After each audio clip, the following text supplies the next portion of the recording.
verla en primera página y con la foto a todo color me impactó. Así comienza Teresa Samargas, la primera novela de la autora baracaldesa Elena Fernández Alonso. Como ha dicho la concejala, efectivamente la novela comienza con una muerte trágica de una chavala muy joven de Baracaldo. Ella ha hecho un puente de 300 años, yo considero que es una buena arquitecta, porque la idea que tuvo desde luego es genial.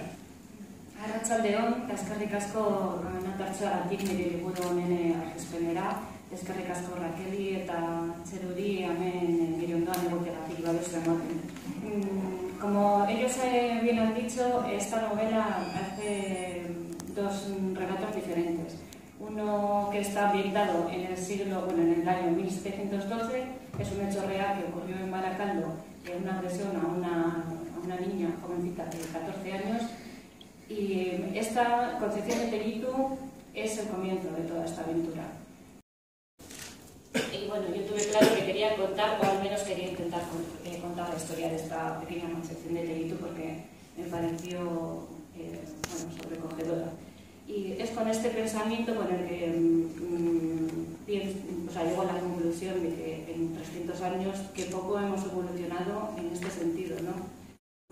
En la novela se hace, como está ambientada en Baracaldo, pues se dan pinceladas de lo que es lo que fue el Baracaldo de 1712, que ya nos ha contado un poco Cheru, y en el Baracaldo de hoy en día, pinceladas de la salvaje crisis económica que sufrió en los años 80 con el problema de la droga, unido o alimentados mutuamente o unidos, y en la que murieron muchos jóvenes de este pueblo. Pues también quería darle estas pinceladas de nuestros rincones bonitos, que también los tenemos, ¿no? Y entonces, pues en algunos pasajes se pasea al lector por estos rincones, como es el Regato, con su famosa fiesta de la cereza, que a mí me encanta. Y pues todas estas historias pinceladas, y todo este es el conjunto de la novela. La protagonista llega al final y lo que no he pretendido es hacer ninguna moraleja ni dar ninguna lección de conducta ni de nada. Solamente la diferencia entre la historia antigua y la actual es que la protagonista da un paso adelante en cuanto a querer cambiar esta situación respecto a las mujeres. Y pues por si acaso me he olvidado de alguien, muchísimas gracias a todos. Y ahora os toca participar.